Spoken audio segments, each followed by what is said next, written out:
આજે હું તમારી સાથે શેર કરીશ વન પોટ છોલે મસાલા, જે બનાવવા ખૂબ જ સરળ છે અને અડધી જ કલાકમાં રેડી થઈ જાય છે।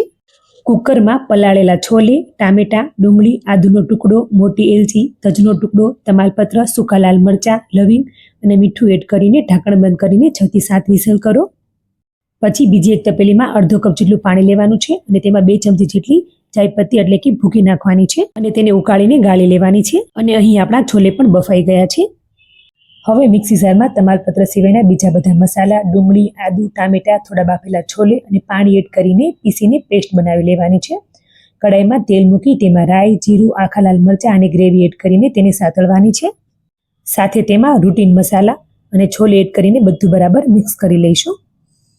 આપણે જે ચાયપત્તીનું પાણી રેડી કર્યું હતું તે પણ એડ કરી દઈએ, આનાથી કલર ખૂબ જ સરસ આવશે।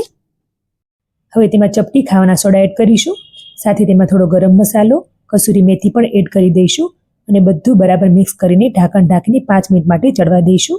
ઇન્સ્ટન્ટ છોલે મસાલા તૈયાર છે।